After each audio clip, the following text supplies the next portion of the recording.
You know how filmmaking is notoriously easy to do? Oh, yeah, it's a fucking breeze. Yeah. Are you kidding me?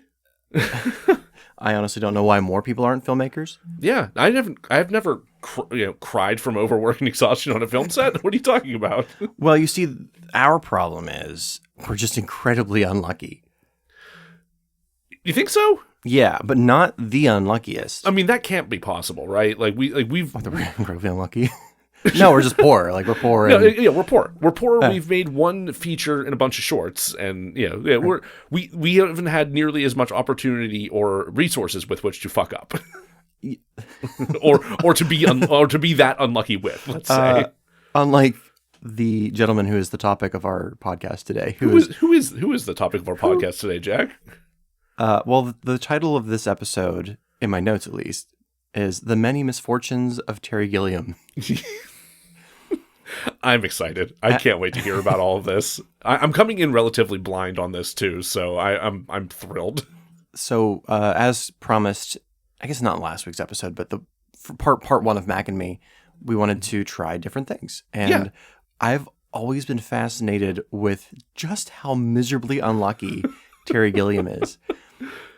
Filmmaking is one of those things where, like, I think a lot of people bring bad luck upon themselves, or like quote unquote bad luck, like misfortunes. Sure. Filmmaking just fucking, like, it doesn't matter. It doesn't matter how you're prepared. Oh no, preparing for years. It genuinely does not fucking matter. No. Like when we were filming American Curse, like we ran into so many unexpected fucking problems, and not even just the months leading up to the production, or the year that we delayed the production, or during the production itself. It was constantly just shit that would pop up that we had no way to anticipate.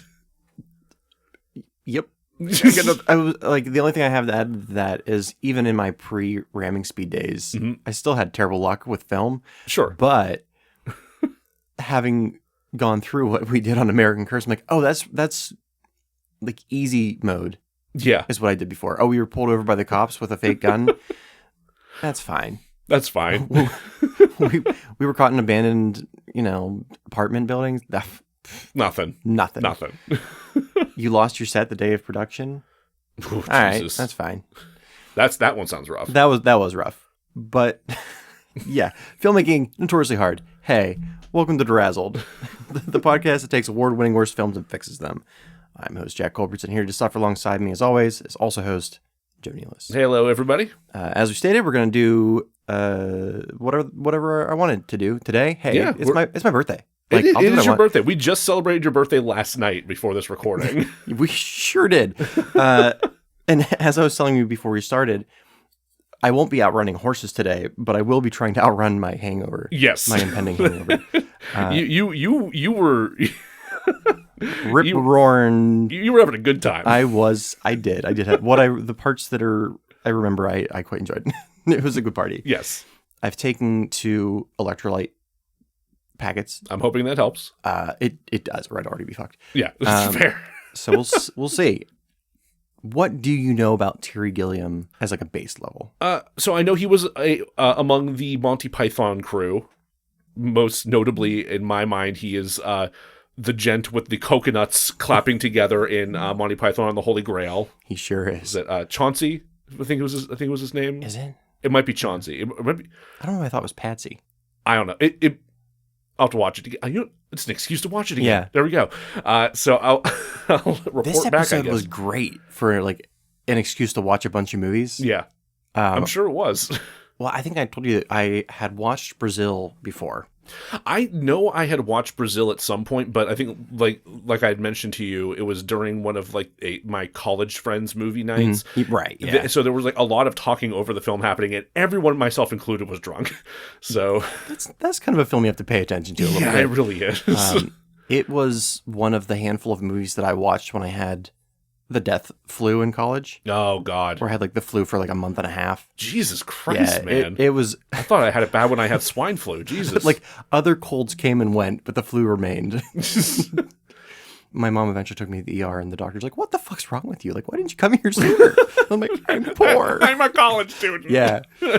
But I like watched that, like Blue Velvet, the entire third season of Lost, and I don't remember any of it. Jesus Christ, man. So I rewatched Brazil, and I liked it much more this time. Good. Okay, I'm glad to hear that. I want to go back and watch that. We watched the Adventures of Baron Munchausen for our last season collab with the Cultworthy podcast, and I've heard some tell of how difficult the filming of The Man Who Killed Don Quixote was, because that seemed like the production that would just refuse to die, or was maybe killed and brought back several times. I don't know any of the details behind that, Cursed. other than it took a long time. Cursed, yeah, that is a very good word for it.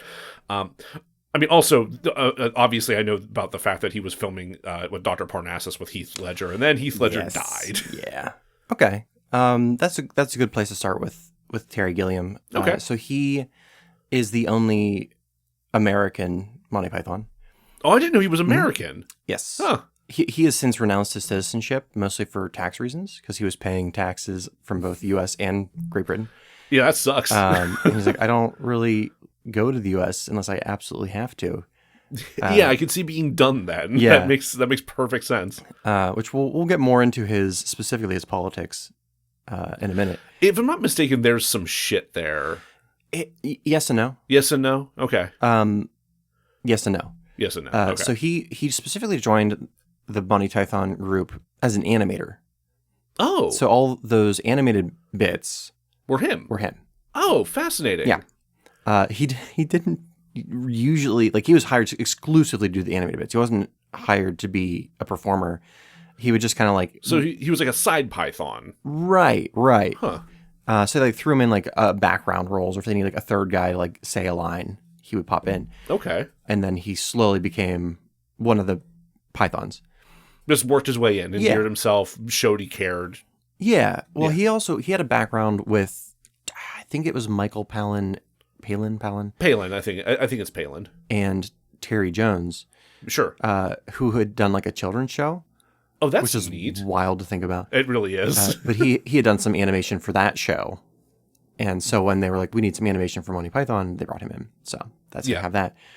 Natural fit. So when the show, Monty Python's Flying Circus, ended, it continued in a series of films, the first of which being Monty Python and the Holy Grail. Yes. Who he plays the coconut man. The man making the horse clompies. Which occurred because they couldn't afford horses. Of course not. So it ended up being like a wonderful fix. One of the best jokes in the film. Yeah. Oh, it's brilliant. And on that film, he and the other Terry Jones, who I think played Sir Belvedere in the film. I couldn't tell you. It's been a little while since I've seen it as well. Yeah. They co-directed, Terry focusing mostly on the performances, whereas Gilliam focused more on the visuals. Sure, because there were some notable animated bits throughout that. Yes. And like Gilliam has the visual eye. Yeah. After that, he then went on to start directing his own films.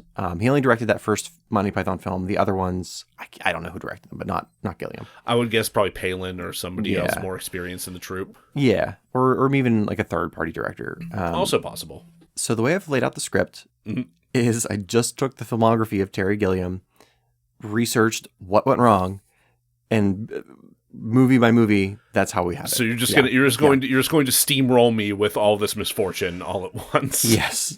I think it's important to understand him. You need to know something that happened before he.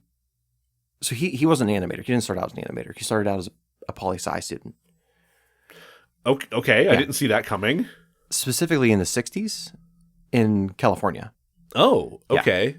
Yeah. I think he's from like the Midwest originally, but he went to school in California. Okay. He also dressed like a filthy hippie. Sure. Yeah. You do. Which makes sense. Like so he didn't have a whole lot of money, or he had like a decent amount of money, but he looked like a dirty hippie. And I don't say that as like a derogatory term. Just I say that because the cops pulled him over because he looked like a dirty hippie. Yeah. No, it's an aesthetic for sure. So he had like a decent car. And because he looked the way he looked, they thought he stole it. Cops are cops, and because it was a nice car, they pulled him over and accused him of first stealing it. Yep. And then when he's like, nope, they're like, oh, so you must have like a rich girlfriend whose dad you're milking for money, which I'm like, that's an oddly specific that's a weird narrative you just wove. Yeah. Like, oh, so you must have seduced some rich heiress. I assume somebody was working on their novel and we're trying out bits. I don't know. McGillicuddy, you got to stop with this. You just stop bringing your outline on patrol.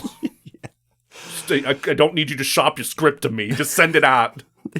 He's a freshman. He's a poli-sci major. He doesn't care about your script. So he had come from like, the Midwest where he's like, why he didn't have any problems being alive. He's not exactly the most threatened person. Right. Well, because of what happened to him with the police, it broke through his white privilege and he was able to see like, oh, I was mistreated because of my appearance. This has got to happen all the time with people who look even more different than basically a cop. Yeah. Especially if you consider the time period, the early 60s. What would happen then? I think Mr. Ed. But that was earlier. Maybe Star Trek. I think it was the first. There was some Star Trek in the 60s. Early that was like later 60s, though, I think. Wasn't it? I always placed it earlier, but I think you're right. I'm pretty sure it was later 60s. No, it was the Civil Rights Movement. Okay. Fuck. The U.S. was kind of going through this wild thing called the Civil Rights Movement. This is not the episode that I'm going to dive into that. So, what a time to be a poli-sci major. Yeah, right? Like, any time in the U.S. is probably a fascinating time to be a poli-sci major, but especially then, when things were so set in their ways and then got flipped on its head. Yeah. Anyway, that's when he was like, fuck all this. I'm going to be an animator. And thus he did. So now we know what happened after that. He started hanging out with Monty Python people, went on to the show. It was extremely successful, inspired a little show called South Park.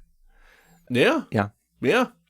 And eventually had his first directing gig in 1975 as Monty Python and the Holy Grail, followed in 1977 by his first solo directing film, Jabberwocky. Jabberwocky? Yes. Okay, I've not heard of this, actually, outside of the confines of the poem and Alice in Wonderland nonsense. Before I started researching this episode, I wouldn't have described myself as a Terry Gilliam fan. Yeah. I'm aware of him in his films, but then I went through his filmography. I'm like, I've seen all but like two of these. I think I might be. You may be a Terry Gilliam fan. Yeah, and not that I like them all, but I find them fascinating. Sure. Like the next one we're going to get to is Time Bandits, where it's not a film I like love, but I find very interesting. It's a fun title. But Jabberwocky is one of the ones that I have not watched. I think this one and then one of his more recent films. Okay. Jabberwocky is I want to say it is also similar to Holy Grail in that it's like medieval set. Okay. I feel like that makes sense for that kind of thing. Yeah. Because I think it is based on the poem.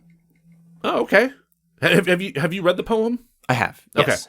Friend of the podcast, Steve Luciano, can recite it from memory. I hesitate to say it's a good poem. It's a bizarre poem. It is a bizarre poem. It's fun. I love it. Yes, fun is the way I would put it. The poor old blade goes snicker snack and all that. Yeah. Mum rats. Mum rats. Gray, but yeah. So there were misfortunes on Jabberwocky, but as we kind of described earlier, it was the easy mode. Sure. So what were his like wee weenie baby misfortunes on this production? Yeah, the ones he'll so soon long to wish he had. Yes. It was a fairly low budget, so they had to reuse specifically a corridor of, I think, a castle from like different angles to make it look like it was bigger than it is. Sure. That sucks, but also that's a standard issue. Like you get into a space and you realize it has some different things you need to work with, or some different quirks that you weren't expecting. So you just have to refigure your shots a little bit. Pain in the ass, nothing huge. Yeah, I wouldn't necessarily call it a misfortune. It's an annoyance. Yeah. Again, because of the budget, he was only able to do a lot of the time. He's only able to do like a single take. Oh, yeah. He's also got, like, amount of film on hand that he has to worry about at this point in time. Yeah, we didn't have that problem. No. I've shot one thing on film before, And that is very much a concern where you're like, how much film do we have? How much does it cost? Because it's expensive. Costs, yeah. And then when you get to the end of what you need to shoot, and you're like, I still have an extra 3 minutes I can shoot. It's the best day of your life. So I feel for him there. But other than that, it was a movie shoot. Sure. No other big issues on that one? Not that I've seen. I will say ahead of time, we're just dipping our toes in a lot of this. There are a number of his films where the misfortunes are so vast, there are entire books on it. Oh. Yeah. Okay. Brazil specifically has a book. I think Baron Munchausen has a book. Oh, I would love to read the book on Munchausen. Yeah, no, I'd love to. And I know Criterion for their Brazil release has like a documentary on like, wow, that sucked. I think that's specifically what it's titled. So you know how Criterion releases those things like, man, what a fuck up, or dang, that was hell. Those classy fellas. So after Jabberwocky in 1981, he followed up with Time Bandits. Sure. I have not watched this movie in quite some time. But I don't believe I've seen it. Later, we'll discuss a one Mr. Matt Damon. Okay. Who is an outspoken Terry Gilliam fan. Oh, I didn't actually know that. Yes. Huh. Specifically for this movie, because he grew up with it. It is geared a little bit more towards children, but movies of that time didn't treat kids with like gloves.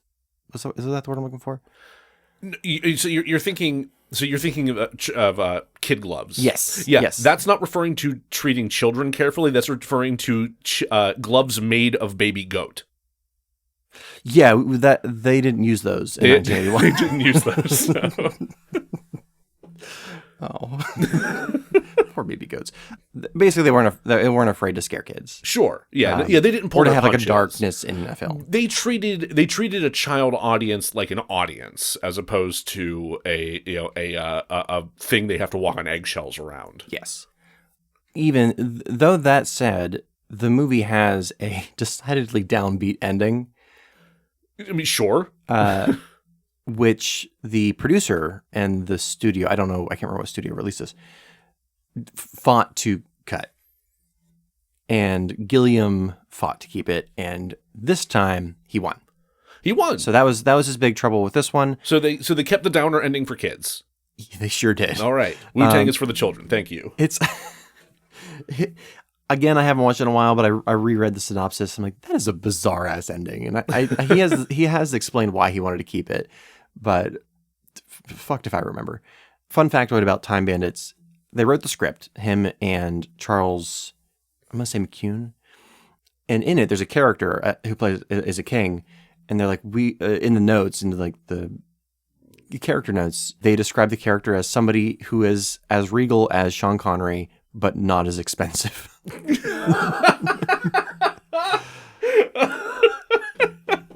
you know who they got to play him? Who? Sean Connery. I was gonna guess that. Shit. Yeah, Sean Connery read the script and was like, "No, I'll do it. I'll take a cut." That's amazing. Yeah, I love that. God, I need to rewatch that film. They had talked about doing a sequel for a while, and then that fell through for reasons I'll get to in a moment. And they were talking about doing a TV series, and I oh wow, they were really really banking on some success out of this here. Well, that was recently. They were going to do a time. Oh, recently. Yeah. Oh, okay. I wasn't aware of this. Like there was enough demand in the years following Time Bandit that they wrote a sequel, but there were two things. The entire original cast was going to come back, except for I'm going to say his name is David Rappaport. Okay. And I think I'm quoting here because he's a dick. David Rappaport's a dick? Yeah. So the movie's like a kid and a bunch of little people. Okay. That's your like core cast, and then like Sean Connery comes in. Well, one of the little people apparently was a terror to work with and thought he was the main character, even though it was a child. And would make everyone kind of like work around him. So this is David Rappaport? This is David Rappaport. Okay. And everyone's like, we're not bringing him back. No. And the second person they didn't bring back is Tiny Ross because he passed away. Oh. And the main little person, Jack Purvis, this is what ultimately killed Dee. I'm sorry, his last name's Purvis? Yeah. Okay. Yeah. Okay. I'm sorry to Jack. So he was like the main little person. Yeah. That is the terminology, right? Yeah, that's fine. He had been paralyzed in a car accident. Oh. And they actually rewrote the script to around that. Oh, so they accommodated this. Yes. Okay. Unfortunately, he did pass before they were able to get into production. Damn. Yeah. So that's the Misfortune stuff is more like the sequel they wanted but didn't get. Really sad. Yeah. God damn. The actual movie was, he had to fight for the ending, but again, we're easing into the bullshit. Yeah. So I would say the ending's not quite a misfortune because he won. Right. He actually won that battle and got the ending he wanted. The rest of it, though, that's a downer. That's pretty sad. Yeah. So it's not gonna get better. Let's several years later. Do I need to be drinking during this? Well, the original plan was that I was gonna give you a glass of scotch and have you drink every time you felt bad for Terry Gilliam. Yeah. No, but I have to drive today. You have to drive. I'm already hungover, and it's like 1 in the afternoon. That's fair. So just drink in your heart. I will pretend my heart is scotch. Okay. So in 1985, he did Brazil, which I would say is probably his most acclaimed film. I would agree with that. Yeah. Have you okay, yeah, you just said you watched it at a party. I don't remember it well enough. Yeah, like I wasn't able to sit there and give it the attention that it needed for it to really sink in for me. I want to say that there are 3 cuts of the film. Okay. There's the 142-minute film, which is the theatrical. Technically, it's the 5th cut of the film. We'll get to it, but it's Gilliam's preferred. Okay. Then there's the 94-minute version. There's an hour and a half significantly version. shorter. Yeah. Yeah. Holy shit. And that version is light spoilers for Brazil. Sure. That one is referred to, I think, Love Conquers All cut, where it basically gets to the point where it's a happy ending, and then there's like it just stops. The end. Oh no. Yeah. I can see why he didn't want that cut. No. Well, it's God. I should have wrote this down. There's a Twilight Zone episode, one of the more famous ones, but not one that has like action figures. Naturally. That is about I think Civil War soldier who is about to get hanged and is like saved by whoever. The whole episode is him kind of like doing soldiery things, and then at the end of the episode it cuts back to him, and that's what he was seeing right before he was hanged. Oh no. Yeah. So I guess full spoilers for Brazil. Well, so that inspired Gilliam to write the ending he did, which is all of the shit happens. Mm-hmm. The man and woman finally escape, only to, after that moment, have paratroopers come in and raid them and take them to go be tortured. And you're like, that sucks. And then you see, it looks like, and it might actually be the bottom of like a nuclear silo. Like it's huge. Wow. And at the center of it is like a dentist torture chair. Oh, right. Yeah, okay, I do remember this famous image. Yeah. Because Michael Palin comes out in a baby doll mask.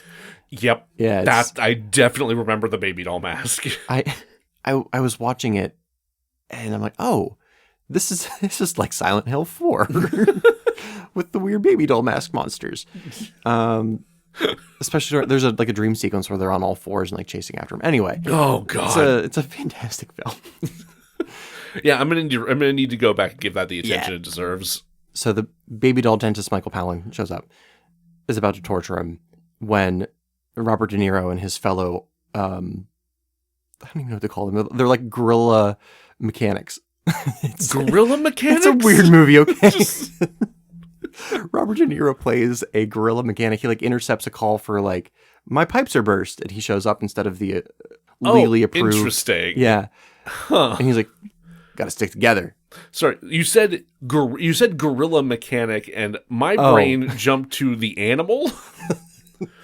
I didn't. It's a very weird film, but it's not. Yeah, I thought of a very different usage of the term gorilla, right? Or a different word entirely, actually. Yeah. So I had some fun images of Robert De Niro tinkering in the back of a fucking silverback. Fuck. which Gilliam is not above doing that. I wouldn't put it past him, which is part of why my brain did that.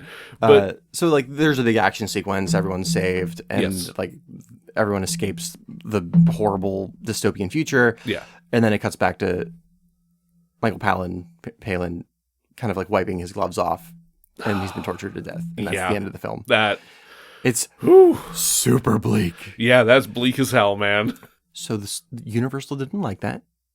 Sure, as studios typically don't. They wanted a happy ending.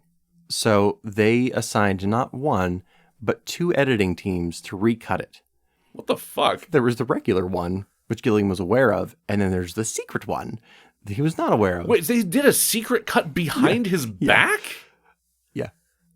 Because they knew he was going to like throw a fit and, I don't know, burst in there in a mechanical gorilla suit. So they had...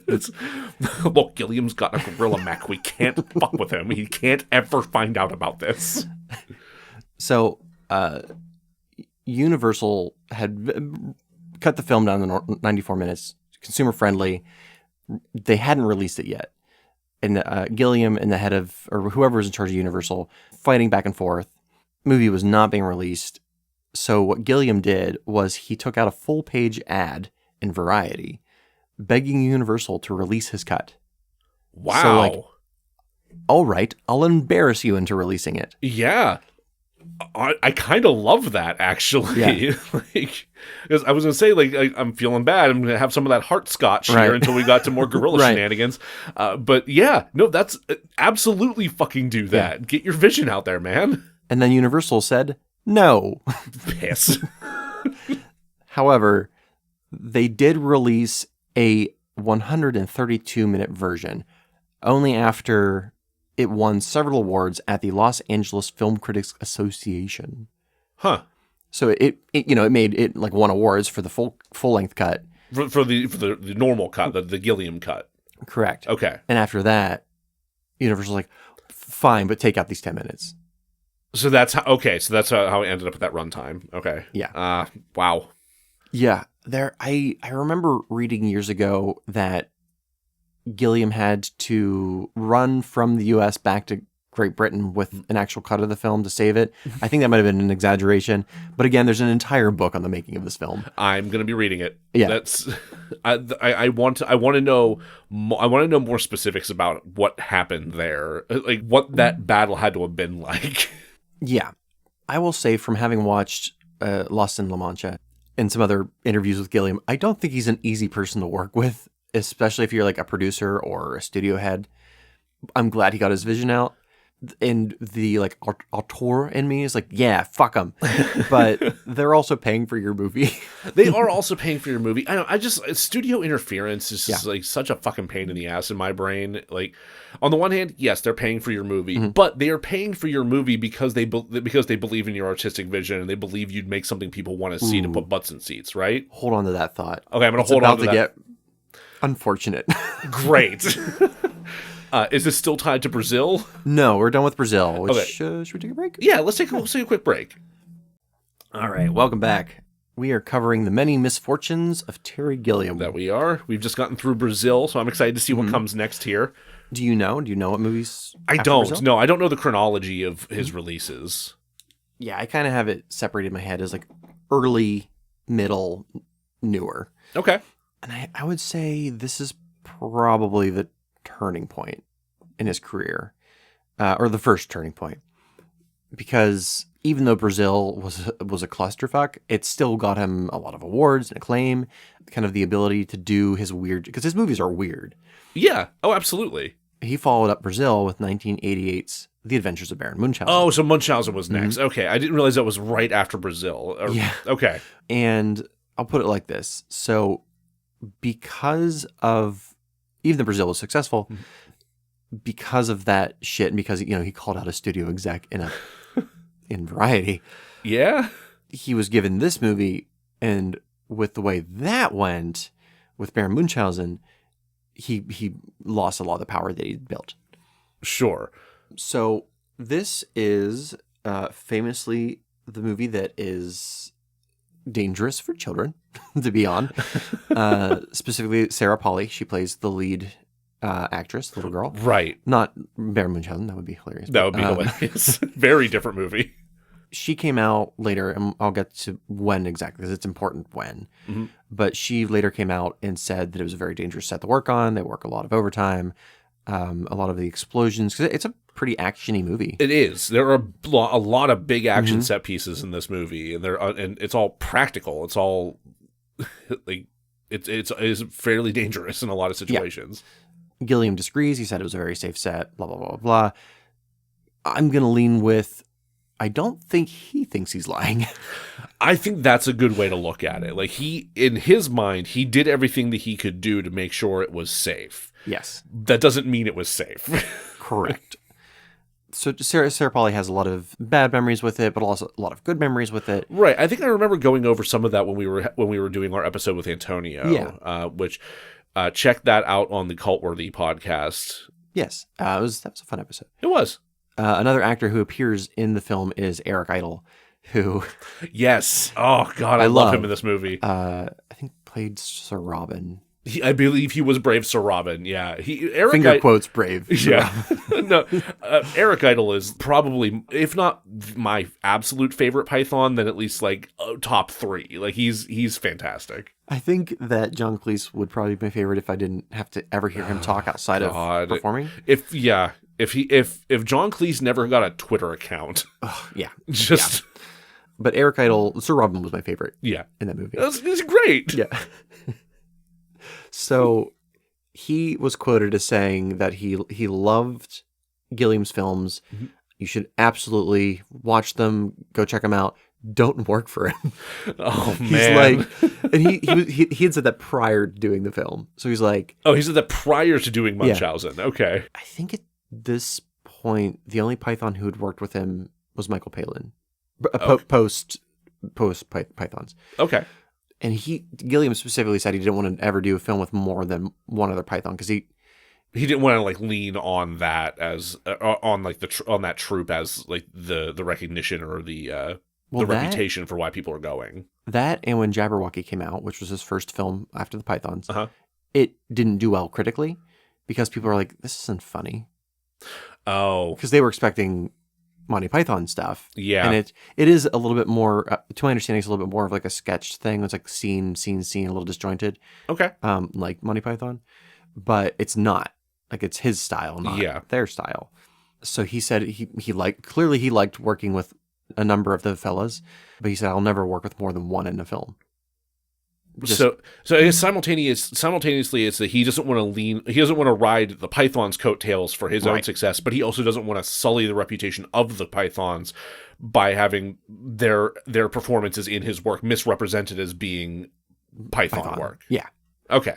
So this was the first one he did with Eric Idle, who plays another kind of like very odd I don't think he's quite cowardly. But he runs really fast. He runs real fast. Yeah. No, he runs into situations real fast. Yeah. But he does run real fast. But the reason I bring up Eric Idle, besides him being awesome, is he and Robin Williams, who's in the movie for a brief time, yes, would hang out and play with Sarah Polley.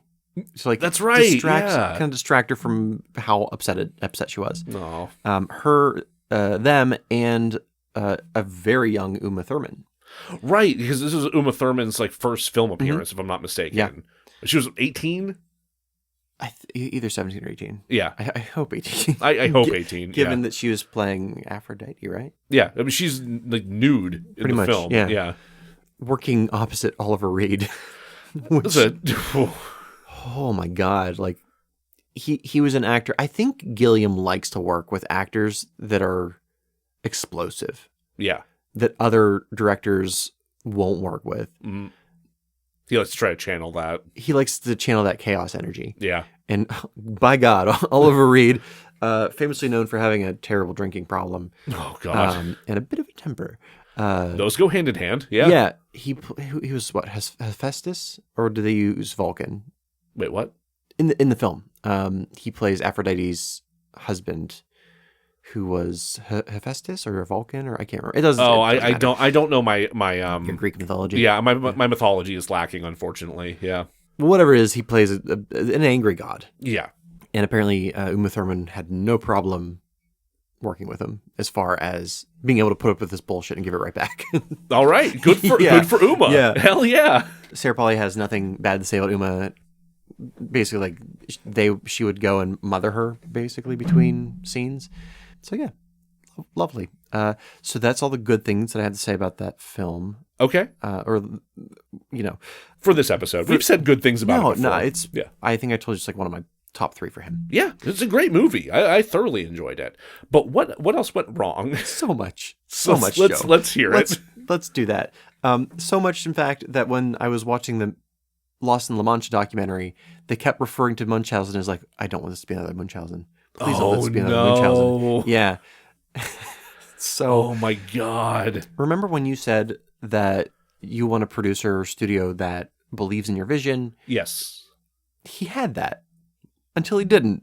Yeah. Because the producer that was working on it with him was ousted by a new producer. And the new producer wanted to bury everything that her previous, the previous producer had done. Oh, boy. And did everything that she could to bury this film.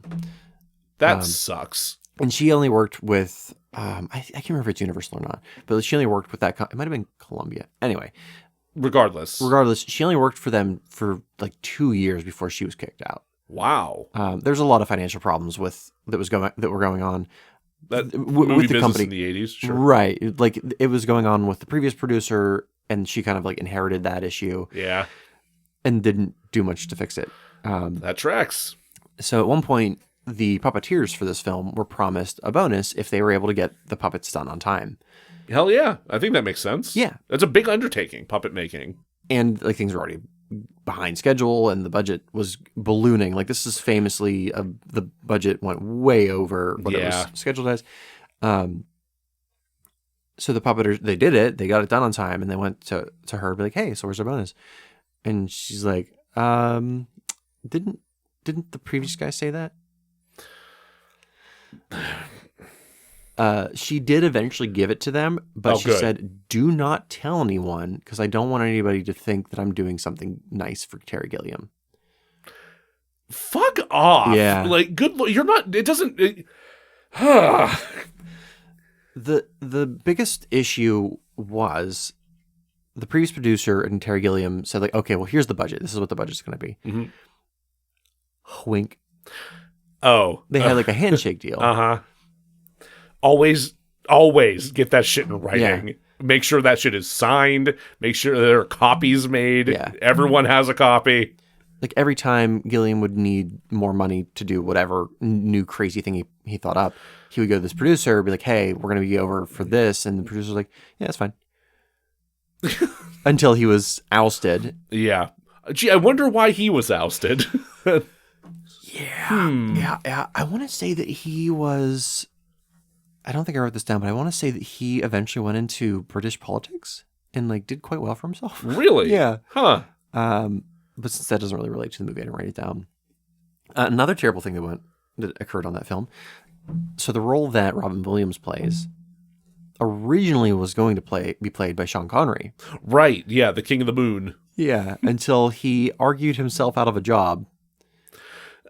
Because remember, I vaguely remember this. Walk me through this argument one more time, because I have a vague recollection of it. Well, basically, you know how in Time Bandits he took a cut to be in the film. Yes, reverse that. He was not willing to take. He was not willing to take a cut. Yeah, he wanted more monies. Yeah, and eventually it was enough of a pain in the ass that they fired him. Okay, yeah. However, because of the timing of that, it shut production down for 2 weeks. Ooh, God. Yeah, that's rough. That's a lot of money. That's a lot of time. So Gilliam said, like, "Hey, while we're figuring this out, do not stop building the sets. Because when we get back, we want to jump right in. We'll want to jump right in." Do you want to know what they didn't do? Build the sets? Build the sets. Guys. So they arrived. Were they directed by somebody else to not build the sets, or did they just kind of putz around? I'm assuming they were probably told not to, but unknown. Unknown. Okay. So they showed up 2 weeks later with the actors, Sets weren't done. But no sets, yeah. However, despite all this bullshit, this did lead to Robin Williams being hired. Sure.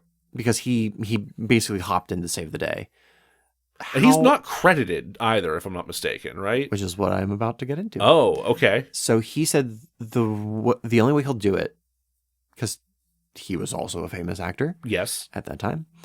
If he's uncredited and they don't use his name to sell the film. Okay.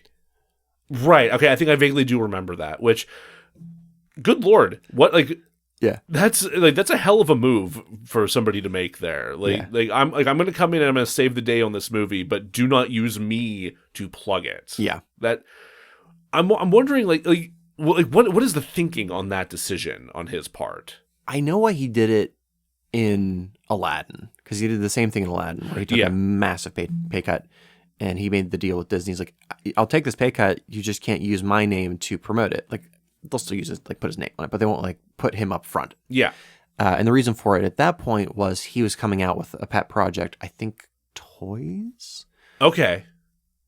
And he didn't want people to like go to the theater and have to choose between Aladdin or toys, because they're going to choose Aladdin. Yeah. And they did. And they did. Because Disney did not respect his wishes, and then he famously did not come back for the next Aladdin movie. Yes. I don't think that's the case now, because that would have been... Aladdin was like, what, mid-90s? That was in the 90s for sure, and yeah. We're still in like 88. Yeah. So, yeah, I don't know what the case was for Munchausen, but the movie came out. It was more or less what he wanted it to be. Hollywood just hated him after that. Yeah, there was still a bad taste in everyone else's mouths from the Variety thing. There was that, and it went way, way, way, way, way over budget. Yeah. It was known as a problematic set, the like 2-week debacle, all of that just kind of, people weren't willing to give him money to make a Gilliam film. Man. So what happened is they gave him money to make not a Gilliam film. So his penance was to do one for them. Kind of. He's still Terry Gilliam. Yeah, is Terry Gilliam capable of doing the one for them, one for me setup? No. And that's the answer is no. Okay. The closest he comes is 1991's The Fisher King, which is Robin Williams and I think Jeff Bridges. Okay. I believe. I've seen that one. It's one I didn't care for at the time. I probably need to rewatch it. I would like to watch it. I still haven't seen it. It was one I'm like, I'm going into this expecting a Gilliam film, and it was like Gilliam Light. Gilliam Light. Yeah. Okay. This is one of the ones that like mostly everything went fine. So he didn't write this. Yeah. Okay. He didn't write the script. He was brought in to direct. Mm-hmm. The thing that it's not even that it went wrong. It's just unfortunate in hindsight. A lot of the scenes, there was a number of scenes with Robin Williams where the scene would end and Williams would want to do another take. Always want another one. He's like, I can give you more. Yeah, I mean, that's the kind of performer he is. He wants to explore it. He wants to improv it. He wants to throw more behind it. Well, there's a scene where his character has essentially like a mental breakdown, like loses everything. Oh, jeez. And he wanted to do it again and again and again and again. And Gilliam could see that it was just wrecking him. Yeah. And kind of like at the time noted, he's like, this guy's got some demons. Yeah. So he's tapping into the well in an unhealthy manner. Yeah. That's, man. So with how eventually Robin Williams took his own life. Yeah. Extra unfortunate. Yes. That, God. So not hurtful to the film itself, but awful. Yeah. That just in and of itself is difficult to experience and is, I mean, even in the moment, like really unfortunate and kind of upsetting. Yeah. And then in retrospect, more so. That is, that's hard. Yeah. So he didn't do another film for like 4 years, which isn't bad. Yeah, no, that's a typical right. gap for a lot of directors. But he was able to do a film that was more along what he wanted to do. Sure. And that's 1995's 12 Monkeys. Okay, now this one, if I remember correctly, has a lot of acclaim behind it. I very much enjoy it. I can't remember if it has acclaim or not, but it's really good. The way that Gilliam was able to do it was he took a massive pay cut. Okay, that's one way to go about it. Yeah. his only request was that if he's going to basically do this movie for free, that he get final cut. Yes. And they did. They gave it to him. Good. Yeah. I think Bruce Willis also took a big pay cut.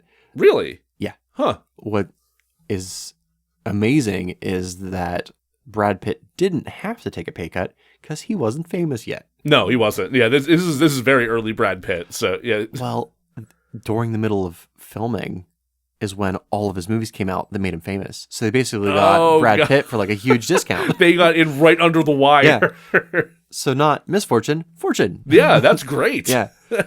And it's I don't quote me on this. I could be wrong, but I feel like Brad Pitt did get some kind of award nomination for this. Possibly. Yeah, we could look into that later, but yeah, I'm pretty sure you're right about that.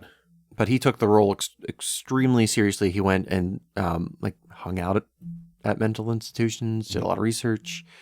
It's one of my favorite performances of his.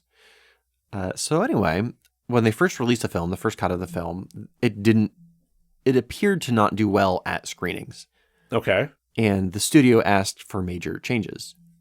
However, the producer, Charles Roven and Terry Gilliam, who also attended these screenings, would talk to the audience members afterwards. And while they had some issues with it, they generally loved the film. They just felt like shit afterwards.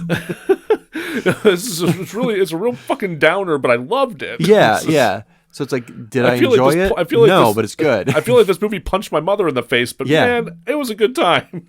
It's not a happy film. So Gilliam made some cuts, but again, he had final cut, so he didn't do more than what he felt he had to do. Sure, he did the minimum in terms of what he felt he had to cut without sacrificing what he wanted out of the movie, which, good. You know what? When they released it, it made 5 times its budget. Fuck yeah. There we go. So you're thinking, hey, nothing bad happened there. That's wrong. Horses. God, fuck. They tried to kill Terry Gilliam, and I hate them for that.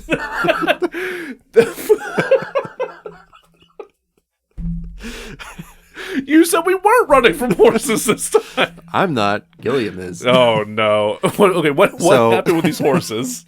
Apparently he likes to ride horses, so his bad. And so he should have known. So he should have known. He had a near fatal riding accident. Oh, man. He did show up to set as soon as he could, heavily bruised and worried that his accident was going to upset his creative vision. Like he wasn't going to be able to have the control over the film. Oh, God. Because of course he is. Yeah, of course that's his immediate concern. Like, but you're bleeding pretty heavily. But my film! Oh, God. That reminds me. I don't know how I ended up on this set of TikTok, but TikTok thinks that I am a massive wrestling fan. Okay. Which I enjoy watching it from time to time. Sure. But you know what I do enjoy? The stories of the behind the scenes shit. Oh, that stuff's wild. Yeah. Yeah, absolutely. So there was a famous match between the Undertaker and Mankind. The one where he got thrown off to the top of the Hell in the Cell? Not that one. That's rough. Oh, was it the first Buried Alive match? It was they have a lot of great They've matches. got a lot of really good matches together. It's great. It's where he goes into the boiler room to drag Mankind out. Yeah. Oh, yeah. Well, they filmed that stuff the night before and then just played it and then jumped into the live stuff. Yeah. As you Like you do. Yeah, it's a good opportunity to give the players a break. Right. Kinda. So they had to match continuity. Well, when oh no, I think Undertaker took a dive off of a ladder, as you do. He got a big gash on the back of his arm. Yeah. And the doctor who's on set with him was like, "Here, let me sew that up." And he's like, "You can't, because continuity." Yeah. And he's like, but he doesn't have it in the video. He Or wait, no, it happened during the video. Yeah. So they had to cut his arm open whenever he came back out? He just didn't sew it up. Oh my God. Let it bleed. Is it real? No. But does the physicality occur? Very much so. Yes. Yeah. No, like the act of it is not real. They still have to do the physical shit though. Yeah. It's stuff does still happen to people. Oh, I watched so much of that era of wrestling as a Yeah. kid. Oh my god, Was that late 90s? that was late 90s. Yeah, through late 90s to early 2000s was when I was actively watching it. Like what became the Attitude Era was right. Okay. Yeah, that's when I got into it. I had that pay-per-view whenever Mankind got thrown off the top of that Hell in a Cell. I watched that shit happen live. Yeah, I've watched the videos of it. I'm like, you should. How are you alive? Mick Foley, by all accounts, should have been dead long ago. But He's still alive, right? Yeah, he's still kicking. Yeah, Like, of all the other wrestlers who have passed, he's somehow still he kicking. is still alive, and I'm glad he is. He's a great guy, apparently. He seems like a really nice guy. Yeah, Which, like, I've always known him as that personality. So when I got to see him in like early Mankind, where he's just like out of his gourd and like, crying and laughing at himself, I'm like, this is terrifying. yeah. No, he goes so far into his characters. Like even fucking Dude Love, like he really leans in. Anyway, This is for our podcast from the podcast wrestling. Ouch. So that's the worst that happened in the 12 Monkeys. Like it's really bad. yeah, that's really bad. I mean, I'm glad that nothing actually related to the production was that bad, but still, like that, like he could have died or been like paralyzed or something. Yeah. Like that's. So this brings us to 1998's Fear and Loathing in Las Vegas, I always forget this is a Gilliam movie. which, like, yes, but also it's definitely a Gilliam film. Like, it has all of his. I still haven't seen it. Is part of the problem, but it's fucking weird. yeah, I mean, it's Hunter S. Thompson, so yeah, of course it fucking is. It's, like, Thompson was still alive, and Depp was in, I would say, his prime. Sure, did a lot of heavy research. He wasn't just like relying on his name. Oh, he took the role of Hunter S. Thompson very, very seriously. Yeah, there's a famous photo of him and John Cusack and Hunter Thompson with like a blow up sex doll. I've seen that picture. Yep, I have absolutely. Because they were all seen that pals. picture. And they got to hang out. I'm like, for Depp and Thompson, I understand. Cusack, I would not have guessed, but all right. Yeah, I think that Depp slept in Hunter Thompson's basement on like an army cot. I believe that. To research him, and only like once he was getting ready to move out did he discover he'd been sleeping on like old sticks of dynamite. Sweet Jesus. Yeah. This tracks. This absolutely fucking tracks. There's an old clip of Conan. Hanging out with Hunter S. Thompson. Yeah. Yeah. Just like squealing and shooting a machine gun. And firing off fireworks and shit. Just, dude's unhinged. Oh, God. Yeah. If I'm not mistaken, when he died, he had his ashes put into fireworks. Yes. Yeah. He had his symbol that he used when he ran for, I think, sheriff. Oh, I forgot about that. Yeah. That was the two-thumbed fist. Yeah. With like a bullet thing in the middle. Mm-hmm. So that was the head of the cannon. And I think Johnny Depp paid for a good amount of it, but other friends that were famous also paid for it and shot his ashes into space. Another one who unfortunately took his own life. Did he? Yeah. Oh, I didn't realize that. I just thought somebody fucking did kill him. You would think, just right? Yeah. Like, if anyone was going to die by like horrible happenstance, it'd be fucking Hunter S. Thompson sleeping on top of dry sticks of dynamite. Yeah, in his compound. But no, the movie, it was a movie. There was a lot of issues with making Fear and Loathing before Gilliam. Like it had been in production. It was in production hell for a long time. Oh, that I was not aware of. But the actual once Gilliam came on, it was just like the perfect mix of bizarre personalities. That you're fucking telling me that the Hunter S. Thompson movie is the one that didn't have any fucking misfortunes during production. I know.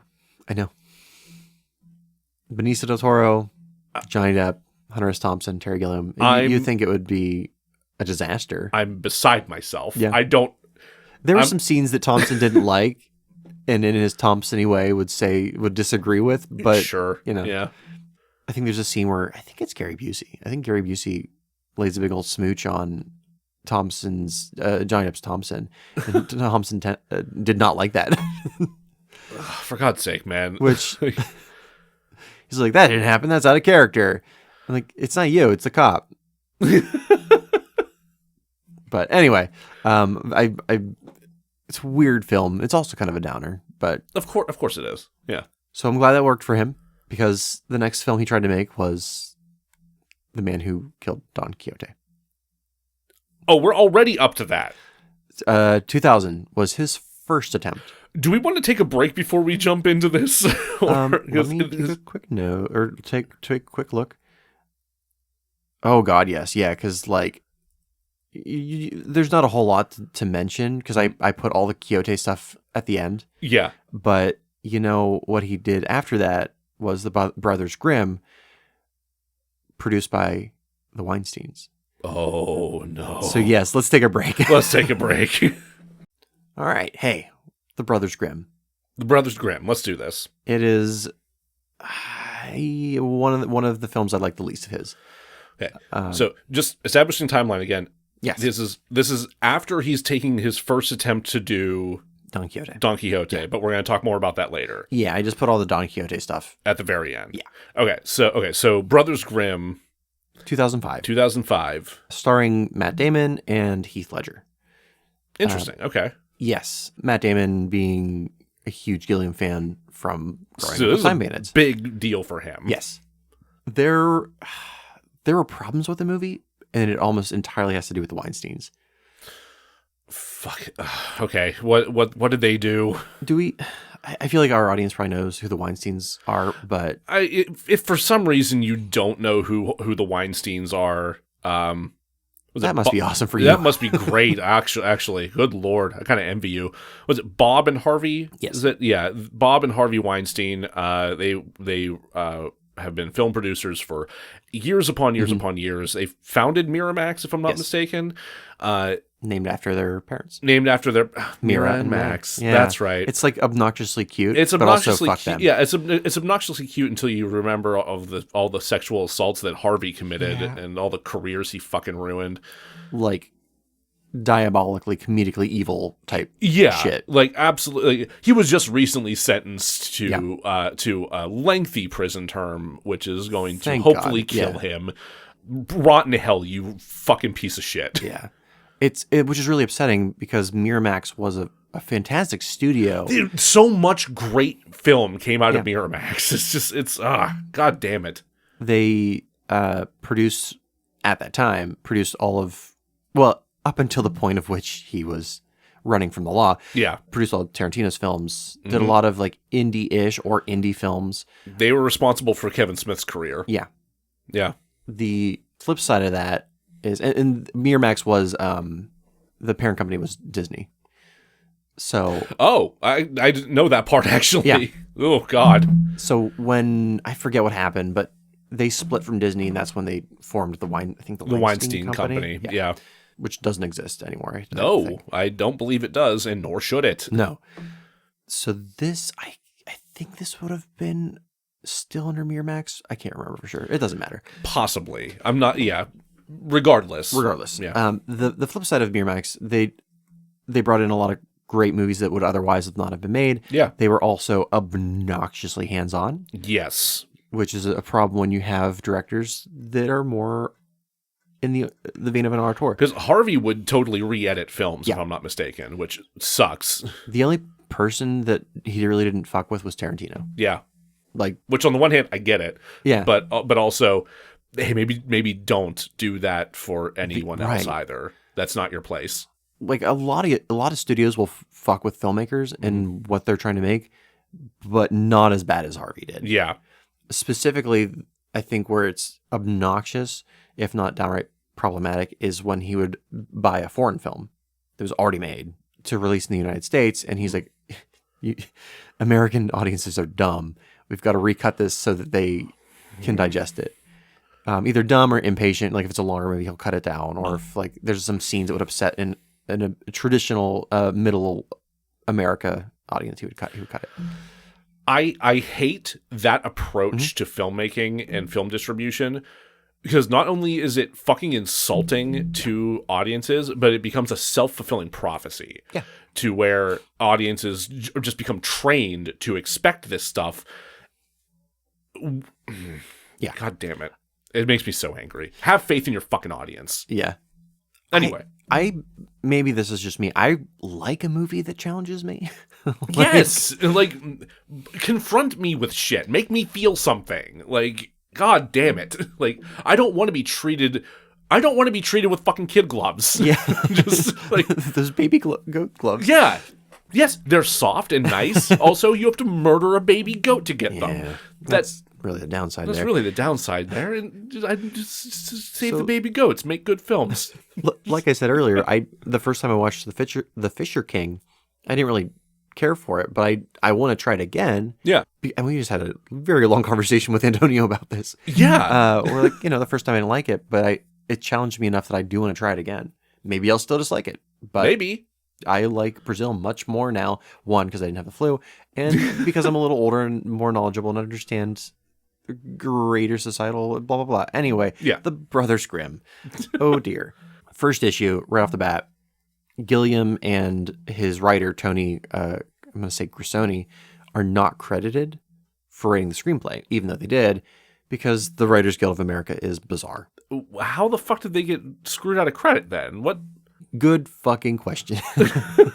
I've not been able to wrap my head around the way that the Writers Guild works. So it's just like a mystery then, like why they didn't get credit for this? It has something to do with like the number of people that worked on it before them. I think the very first person that works on a script always gets credited, regardless of if they threw everything away. The person credited is Aaron Kruger, who I think did the the second and third Scream movies. Okay. Which were also Miramax, if I recall. Yeah. Anyway, because they weren't able to have themselves written down as screenplay writers, they invented a credit called dress pattern makers.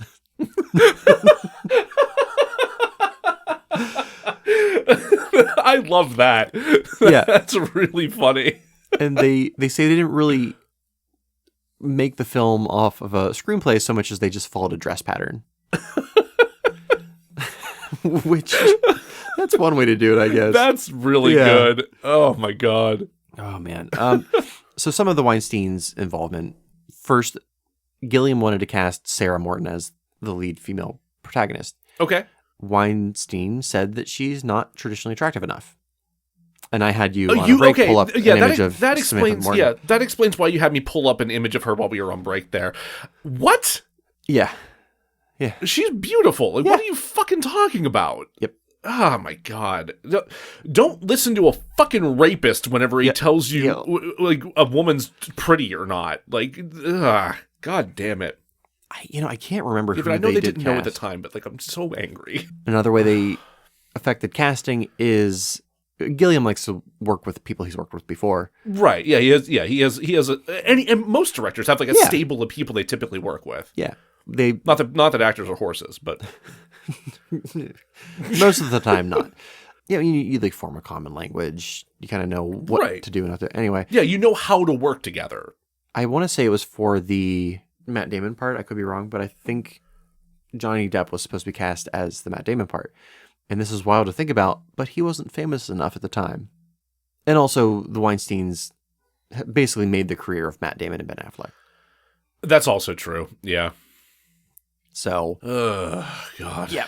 Another thing he did is Damon wanted to have like a nose prosthetic to make him look, I don't know, some not like Matt Damon, I guess. So when they did that joke in Ocean's 13 about Ocean's 13. You haven't seen Ocean's 13? No. There was a whole bit about Matt Damon's character wearing a fake nose and how he like transforms into a different fucking person whenever he's wearing it in the midst of this film. And that like there's this continuous joke about how the nose plays, like it actually like the nose actually works. Is that a fucking reference to this? It might be. It might actually be. The Weinsteins said like, why are you going to cover up our pretty boy Matt Damon with a nose? Absolutely not. But it was Matt Damon's idea. Yeah. No, he wanted it. Matt Damon wanted the nose plays. Come on. You know what is the best part about kind of the reverse situation of what happened with Brad Pitt? What? So Johnny Depp wasn't cast because he wasn't famous enough. While they were filming the movie, do you know what movie came out? Oh God, Pirates of the Caribbean. Caribbean. Of the fucking Caribbean. Yeah. It's absolutely right. So the opposite of Brad Pitt, who became famous while they were filming with him, They didn't cast Johnny Depp, and he became a megastar. It's also insane that the idea that Johnny Depp was not famous enough in 2005, even before Pirates of the Caribbean, I think is an insane assertion. Yeah. That's dumb. Agreed. They also fired his cinematographer, Nicola Pecorini, Nicola Pecorini. Yeah. Oh, God. I'm really hungry. Now I'm just thinking about Pecorino Romano cheese, which is my favorite cheese. I haven't even heard of it. Oh, my God. It's so good. It's like, you know how Parmesan has like that kind of bite to it? Yeah. Yeah, it's just bitier. It's bitier. But it has more pungent bite to it. It's pungent chompy cheese. Yeah, I'm in. It's so good. Oh, my God. Nicola Pecorini cheesy. I'm going to keep going. So at one point, the fight between Terry Gilliam and the Weinsteins got so bad that they shut down production for 2 weeks. What? 2 weeks? Again? It's a weird number. But yeah. How does this keep happening? I don't know what was resolved or not resolved, but eventually the movie got stuck so bad at the editing phase. Oh, okay. That Gilliam left the movie for 6 months to make the movie Tideland. Tideland? Yeah. I've never even heard of this. It's a lesser known film, but I do enjoy it. Okay. I was at the Exchange yesterday and found it in the horror section. I'm like, is it? Yeah. All right. I thought it was just like a very dark drama, but no, they do tan Jeff Bridges. Oh God. I'm gonna have to look up Tideland. Yeah. All right. Well, we're gonna get to that in a minute. So he did Tideland, came back, and they finished. I think probably at that point he just gave up and he's like, just fucking put the film out. Yeah. At this point, he said to wash his hands of it. Yeah. Which I have a quote for. But first, so Lena Headey was in this film. Lena Headey, really? Yeah. And during the Me Too movement, was she cast instead of Samantha Morton? I don't know. I thought that she was the like evil witch, but I haven't seen this movie in a long time. Okay. She could have been the evil witch, now that you mention it. Anyway, so she did during the Me Too movement. She came out as saying like the Weinsteins bullied her, and I cannot remember, and we'll get to this, I can't remember if she said that or that Gilliam bullied her too. I think she did. Huh.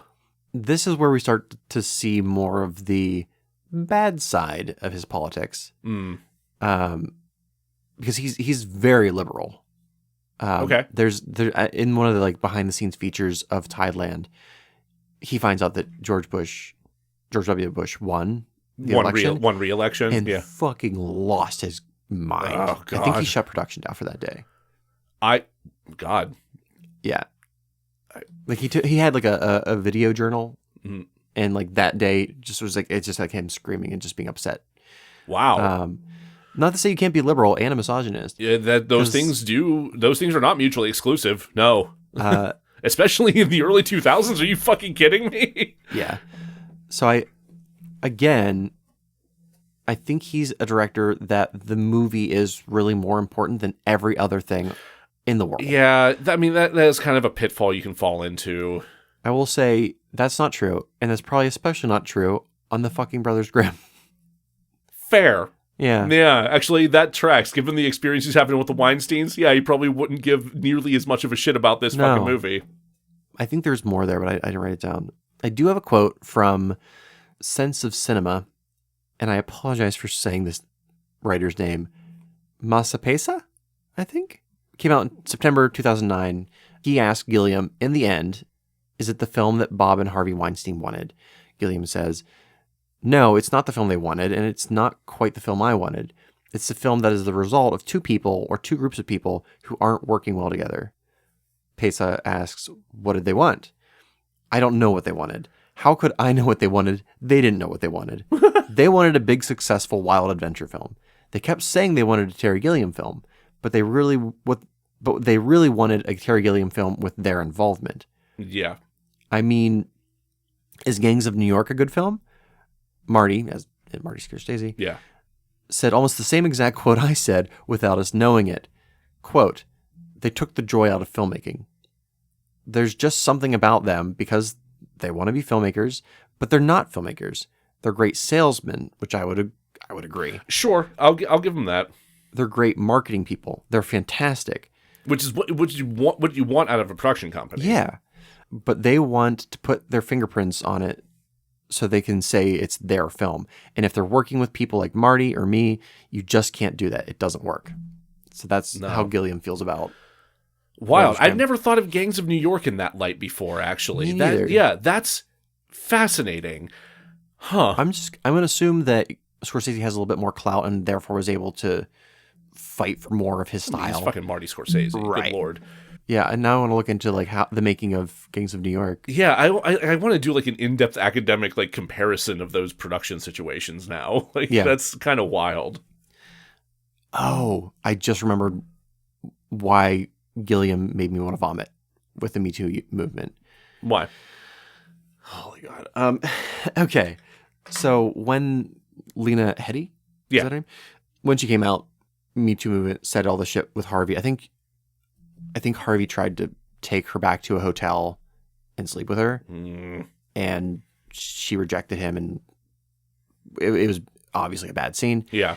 Gilliam's response to that was that this is a part of the film industry. Terry. Yeah. Terry. Yeah. Come on. And that was that his response at the time, or was that his response to the Me Too era accusations? Yeah. Fucking hell, Terry. Yeah. Come on. Yeah. Especially at that point, we now at that point it was revealed he was a fucking rapist. Yeah. Come on. That's not part of anything. There's no room. There should be no room for that anywhere. And it's wild to me. Well, it's not. It is wild. I'm gonna say it's wild. The number of individuals who started out very liberal during like the hippie movement, because he was a self-proclaimed dirty hippie. Yeah. Who have since become disgustingly.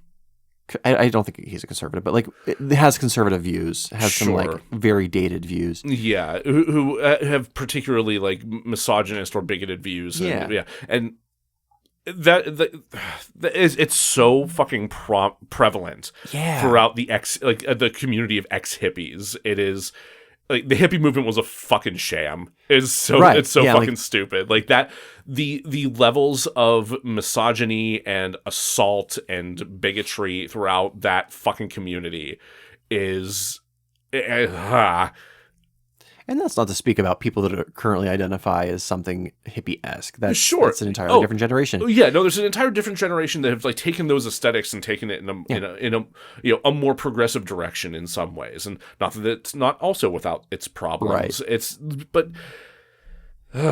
just that specific movement that very loudly shouted, "We are this," and then immediately did the opposite. I just want to point out that entire generation was boomers.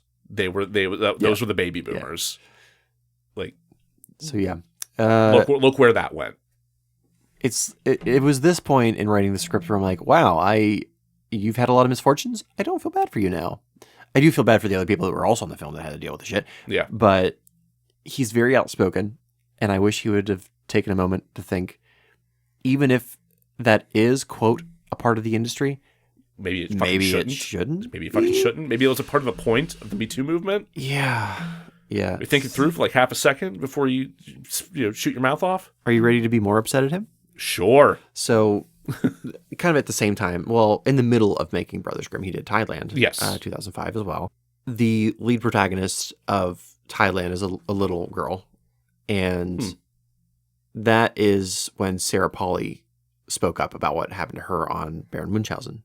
Oh. Because the mother of the actress, who I think got the part, contacted Sarah Polley, knowing that she was a young girl at the time that she was in a Gilliam film, Gilliam film, asking her for advice. And Sarah Polley said, "Don't do the movie. Do not do the movie." God. And wrote like a long letter to Gilliam, like saying, like, "Please tell me you've grown. Like this is what happened to me." And Gilliam basically said, like, that was not my experience. I was as safe as I could be. When somebody tells you what their experience was, your experience does not override their experience. Yeah. Like, I don't understand why that's so hard for some people to understand. Yeah. Like, fuck. So because of his response, that's when she went public with it. Right. Which I don't blame her. That I would also do that. So as far as I'm aware, that was the only thing that happened during Tideland. Yeah. That is, I would chalk that up as less a misfortune for Terry Gilliam's production than the result, like the consequences of his own actions. Yes, absolutely. Fucking hell, dude. So, it doesn't get better from here. No, I think I know what's coming next. Yeah. So in 2009, yep, he released the Imaginarium of Dr. Parnassus. Yep. God, I remember when I found out that Heath Ledger passed. Because I remember there was some hype behind this movie because of Heath Ledger being in it, especially being his first movie post Dark Knight. Well, I think it was anyway. I think it was filming as like right before Dark Knight was released. Ah, yeah. Because Heath Ledger passed away prior to the release of Dark Knight. Yes.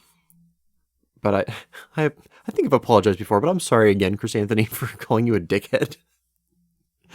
Wait, what? So I was in Foster. Was Foster's the big one? Big dining hall? The cafeteria style one? Yeah. That's the one I bust tables in. Yeah. Yeah. So I was like, we went to grab a bite, and Chris Anthony came up to me and was like, "Did you hear Heath Ledger died?" And I was like, "Fuck you, that's not funny," and like walked away. Jesus Christ! I didn't know that. Sorry, Chris. I don't think you actually heard me, but I'm sorry anyway. Fuck you. That's not funny. That's in retrospect, like with some time behind it. That's pretty funny. That's pretty kind of funny. But holy shit. Sorry, Chris. Sorry, Chris. Why am I apologizing? I didn't do that. Anyway. So Heath Ledger passed away. I still don't quite understand what happened. I don't know that. Yeah, I mean, it seems like it was an overdose. Yeah. I remember there was a lot of public speculation of I think Mary-Kate Olsen having given him something that he should not have had, and there was a bad medical interaction with something. Yeah, because she didn't immediately call. She didn't immediately call for an ambulance. Right. Apparently, I think she called an agent or something. I don't know. I don't think there's any. I don't think it's her fault by any stretch of the imagination. It's that weird world that they all live in is bizarre, and she grew up in it and all that weirdness. So what the fuck do you do? But unfortunately, he passed, which really sucks. Yes, phenomenal performer and amazing fucking actor, and my understanding all around a pretty decent guy as well. Like just. It's a damn shame. His own demons, but I think they were more like personal demons, not like he hurt other people type stuff. Right. So because of that, I use the term luckily very loosely, but because of the narrative of the story, they were able to use other actors to fill in for that character. Right. So I think Johnny Depp and I think Colin Farrell and Jude Law. And Jude Law all stepped in, so it bequemes a 4-actor role at that point because they had some recorded with Ledger. They had a good amount, yeah. Yeah, it was all of the quote unquote real world stuff was Ledger, and then all of the fantasy world stuff was the other actors. The other three. Yeah, and they were all friends with Heath Ledger, and Gilliam specifically said there were other actors that volunteered. He's like, "That's very sweet. I want to keep this kind of in the family." Reasonable. I can't say I blame him for that. Specifically, Tom Cruise wanted to help. That's weird. Yeah. I don't... That feels like one of those... You remember that, like, there was that video that came out in, like, the 2010s or, like, the late aughts or something, where it was Tom Cruise doing, like, one of his talks about Scientology, and he goes on this weird tangent about how when you're driving down the highway and you see someone pulled over on the side of the road, you just know, as a Scientologist, you're the only person that could help. I'm like, what the fuck are you talking about? He might actually be the least... Okay, Tom. This feels like that, where he sees this thing and goes, I'm a Scientologist. I can make the situation better. That can fix this. I'm the scion of L. Ron Hubbard. I can do this. Like, no. I'm glad they did not go with Tom Cruise for this. Agreed. And all 3 actors who did help donated all their income to Heath Ledger's daughter, Matilda. Good. That's so sad. Like, it really is. That's fucking heartbreaking. So, aside from that, the film was a film. The production went smoothly aside from that. I mean, that is a major that is a major fucking like damper to put on a production that will hang over everything, and as it should. Like that's traumatic as fuck for everyone there. God, and they really did keep pretty much everything he did, because there's I watched it when it first came out. There's a scene in which like is hard to watch knowing that Heath Ledger passed. Yeah.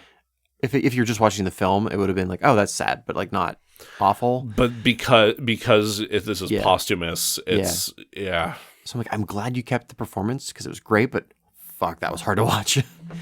It just tears the wound open again. Yeah. So after Dr. Parnassus, he went on to do the Zero Theorem, which is the other one I have not watched of his. Yeah, I don't think I've heard of the Zero Theorem. It's Christoph Waltz. Oh, sci-fi film. So he did a lot of. I'd watch the hell out of that. Yeah, I do want to see it. Just based on what you've said right there, like I'm in.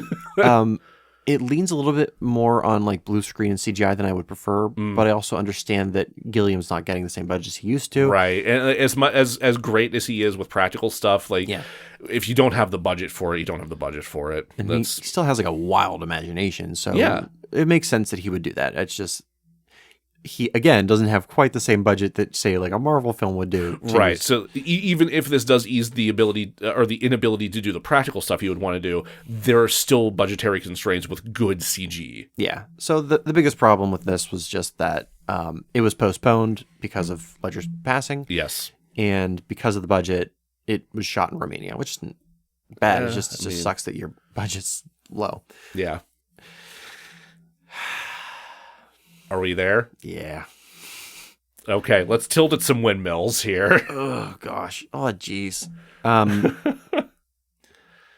So his most recent movie came out in 2018, The Man Who Killed Don Quixote. That's weird to think that it's been out for that long, considering how fucking long it took to make this movie. Strap in, my dude. It's a wild one. So it's famously one of the cursed movies. In fact, Don Quixote as a story tends to be considered cursed. Yeah. Orson Welles tried to make it and failed. I did not know that. Yeah. Huh. He originally tried to do it in 2000. What we got out of that was the documentary Lost In La Mancha, which is fascinating. I had meant to watch that before we came into this today, but I did not have time to. It's heartbreaking. Everything that could go wrong went wrong. Yeah. The nature hated him. His producers hated him. It's always wild when you have to say nature hated him. That is, oh God. So we'll start with, I'm going to say Jean Rochefort. Let's say Jean Rochefort. I don't know. Okay. Anyway, if I was saying it, Jean Rochefort. He was cast as Don Quixote. Jean Roquefort. Sure, We'll say that. That's good. Yeah. Yeah. He didn't speak English, so he spent months and months and months and months learning English. Oh God. Already an undertaking in and of itself. Yes. Keep that in mind. Shortly before they started filming, they discovered that several of the actors that they'd cast had wildly conflicting schedules, which is, oh boy, I'm going to say one of my least favorite problems on a set. Just incredibly frustrating. Yeah, trying to schedule things around when certain people can be in certain places is real rough. Especially whenever you then have to amend some of that time because people miss their buses, and then you have to drive halfway across the state to go pick said people up, and then it takes forever to get them back, and you're arriving at 4:30 in the fucking morning. Anyway. Yep. Yep. Scheduling, man. I hate it.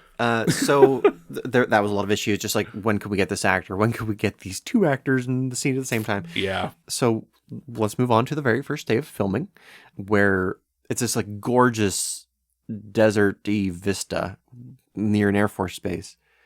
Okay. That they had been told would only fly planes for like an hour each day. Okay. But in fact, an F-16 flew overhead repeatedly all day, ruining the audio and basically mandating that they would have to redub everything in post-production. Oh, God. ADR. Doesn't matter because I didn't make it there. Yeah. Shortly after, and by shortly after, I mean the immediate second day, how do you one-up a F-16 flying overhead and ruining your audio? An F-16 crashing? That would one-up it. You're right. That didn't happen, did it? No. Oh, God. I think the planes probably weren't flying that day because there was a flash flood. For the first time, it wasn't even like flood season. It just like came out of nowhere. It washed away and destroyed equipment. It made it so they couldn't film the next day because it's desert, so all of the colors had changed. So they couldn't use anything they'd shot the first day. No. Yeah, it's wrecked continuity for everything. The crew spent days recovering the equipment because it was a flash flood. Yep. And holy shit. When they filed with the insurance company, because like, this really sucks, but we have insurance. Yeah. The insurance company didn't want to honor the claim. They said they don't cover floods in a desert because it's a desert. Guys. Insurance companies are the fucking worst. They truly are. That is such horseshit. Like, flood? What flood? Deserts don't have floods. Deserts don't have floods. What are you talking about, kid? Get out of here with that malarkey. I'm not giving you money for this. You're a liar. You threw that in the swimming pool. I saw you. So that's awful. That's terrible. That fucking sucks. You know what would be worse? God. Tornadoes. That would be worse. You're good at this game. Were there tornadoes? There weren't that I'm aware of. Okay, so I'm not that good at this game. Well, you're good at guessing what would be worse. Okay, fair. It would be worse if your Don Quixote had a herniated disc. Ooh. Double herniated, whatever that means. Double herniated. That means it's like bursting on like two sides, basically. Oh my god. Yeah. You know that. Holy shit, that sucks. I haven't read Don Quixote. I don't intend to. But I do know that he spends a lot of time on a horse. Yes. You know what would be really awful? Having a double herniated disc while riding a fucking horse? Ugh. Yeah. Oh god. He really tried. He really, really tried. Okay, but we're rewriting it. Sancho's going to carry Don Quixote the whole way. Just gingerly. He tried, but you can see his pain on the monitor. Yeah, you have to. It's gonna come through no matter what. That is such a staggeringly horrible thing to have to go through. Like, you're going to involuntarily show that pain, no matter how hard you try to force through it. So they actually didn't know it was a herniated disc initially. They thought it was an issue with his colon.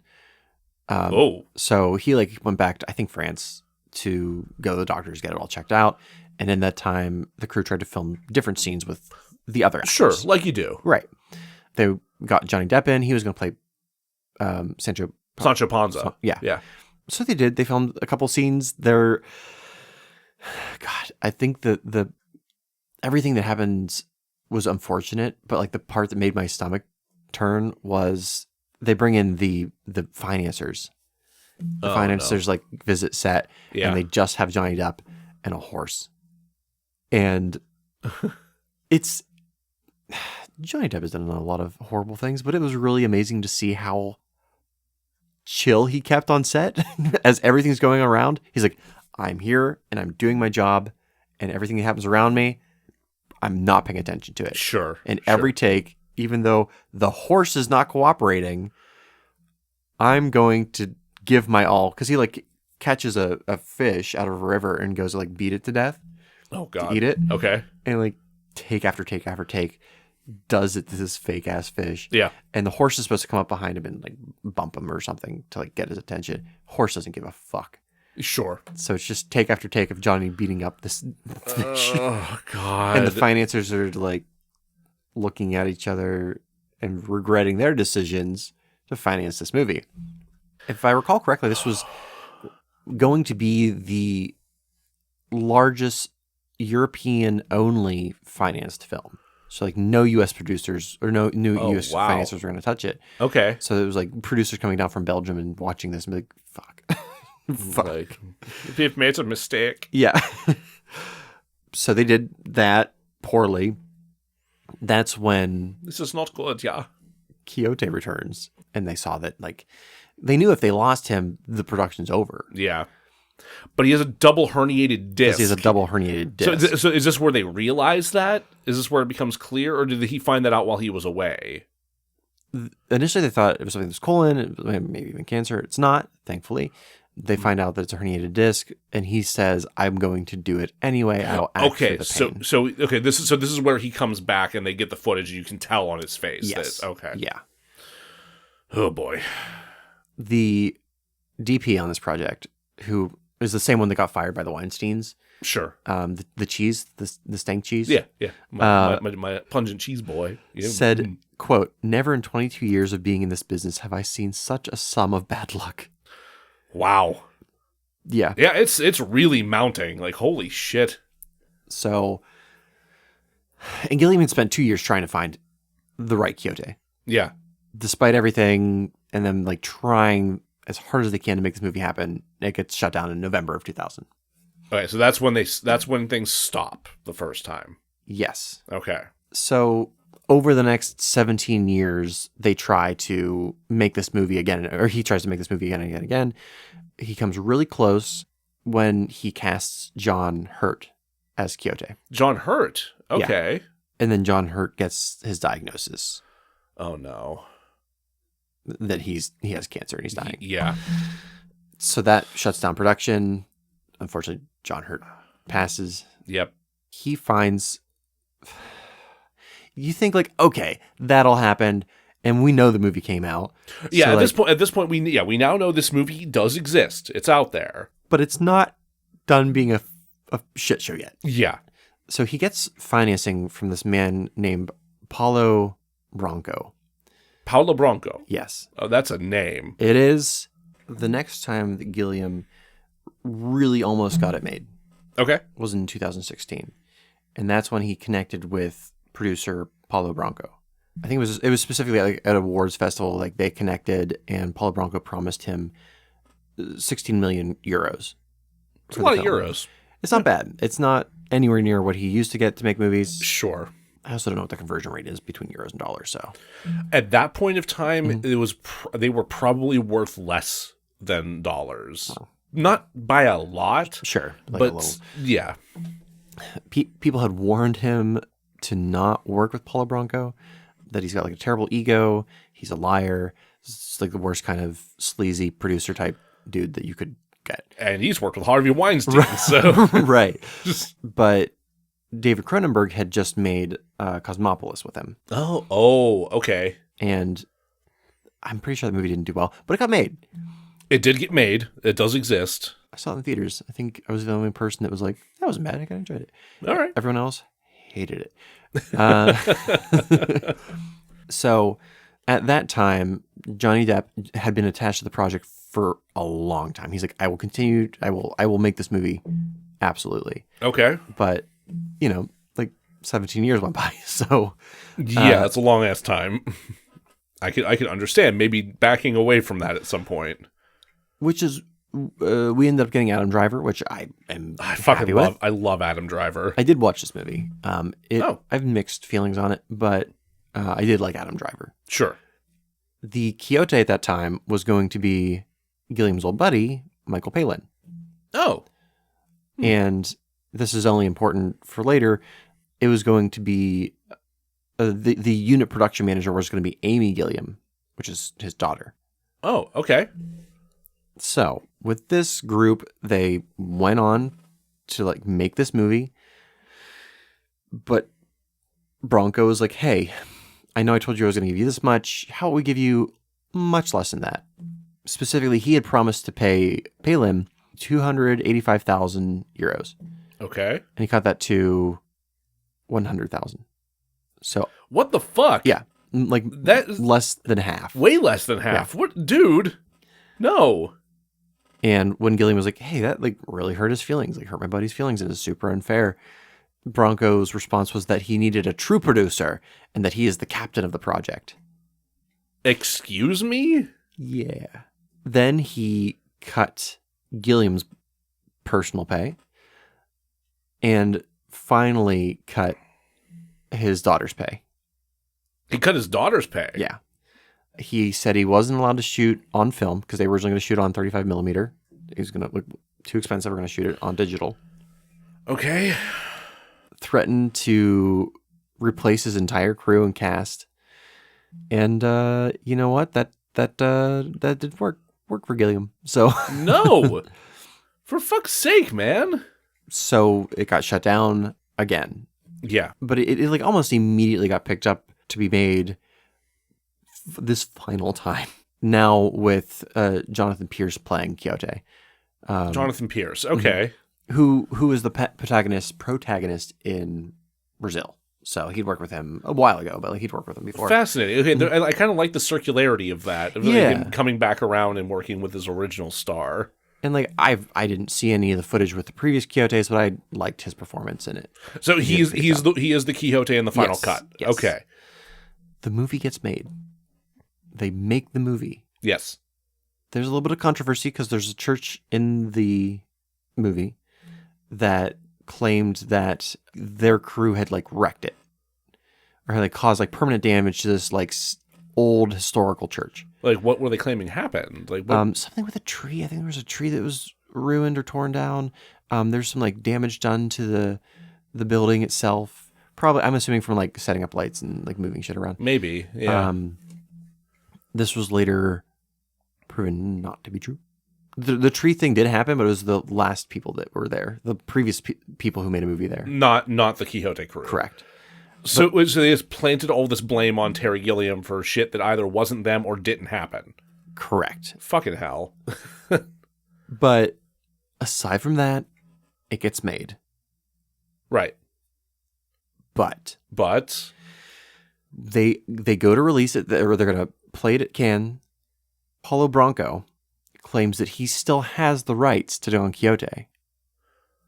Holy shit, dude. And that the movie that they made is the illegal version and doesn't mean shit. And that because they made it without his say-so, he owns the film. So they go to court. Okay. And the court sides with Branco. God damn it. They appeal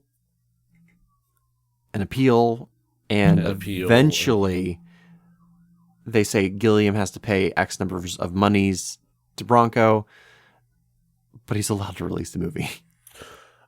Which, fine. Like, okay, let's get this headache out of the way. Let me release my fucking film. Yeah, I think he specifically had to pay him like £10,000, which is more than he deserved. But yeah, it's more than he deserved, but also like that. After all that fucking headache, that is like a pittance to just get done with it. And now it is finally released. Yes, on Hulu. You can finally watch it on Hulu. I can't tell you the amount of shit that I cut out that went wrong on that movie. There's more? There's a lot of like legal details. Oh, okay. A lot of like little nitpicky stuff that Branco did. There was when Amazon Studios dropped Gilliam because they thought he had a stroke. Yeah. But it's out. It's finally out. It didn't do super well critically or financially, but it was done. I think he's done worse films, specifically the Brothers Grimm. Okay. It feels like a later Gilliam film, where it's like it's a bit of a mess. There's some fun scenes, some great performances, some great visuals. Okay. I think if I didn't see what he had in mind in the documentary, the Lost in La Mancha, I probably would have been a little bit more open to it. But like he shot some pretty cool stuff. Okay. Obviously never got made. I'm gonna have to watch that documentary. It's a trip. And as of now, that is the most recent film that he's released. If he's keeping to his like 4-year, I haven't heard anything about him making. He probably, he can take a break. Yeah, I'm not currently aware of him with having anything in particular in the works. No, me neither. I'm going to pull up his IMDb real quick. Let's see if they're reporting anything. But I've always been fascinated by just how much bad luck this guy has making movies. Even if you just look at Brazil and the Imaginarium of Dr. Parnassus, like that is way more bad luck than most filmmakers. That's a lot. Yeah. Then you throw like Baron Munchausen in there. Mm-hmm. But fucking Man Who Killed Don Quixote. Like, holy shit, dude. I wanted to do a fun little side episode on Terry Gilliam. Hope he readjusts some of his views and keeps at it. Yes. Yeah, particularly that adjust some of the views thing. Maybe listen when people tell you that terrible things happen to them. Yeah. No. He as of right now, he has no directorial work in upcoming. The only thing on his IMDb that's listed upcoming right now is a writing credit on a supposed Time Bandits TV series. Right. Yeah. Which we'll see. Yeah. Wild. This was an intense ride. Good Lord. So, how do you feel about our own misadventures as filmmakers, having listened to? I feel like we don't have a whole lot of room to complain in some respects. I think we faced some unique challenges. Losing actors very close to production time, transportation snafus, weather issues. Yeah, we didn't quite have a flood, but we had some. We had some gnarly fucking rain that we had to contend with. Oh my, that was night one of shooting. Night one in a lake. Oh my god. Cold water. We are physically in a lake. Yeah. I'm standing out there with a damn umbrella trying to keep you guys dry in between takes. Like, good Lord. But not a single F-16 in sight. We didn't, we didn't have to deal with a single F-16. I think the closest thing to an F-16 we had to deal with were there was a plane or two. There was a plane or two, but then, I think more so we had to deal with complaints from Matt's family's neighbors about how fast people were driving up and down. I forgot about that. We shot in this cabin that was it was fairly secluded, but there was like a whole row of other people's cabins on the way to it, and apparently some of the cast were driving a little too fast on the gravel driveway. Malarkey. Just stupid. It's if somebody had actually been driving fast, I would have said something, but I might have come in a little bit hot once. So it was you. It was probably me. Me. Okay. I apologized. I had somebody flagged me down, and they chided me for it. I was like, sorry, I'll be more careful. I was trying to think of misfortunes we've had, and the category that has been the most, it's fucking randos that are like, hey, what are you doing? Get out of there. Yeah.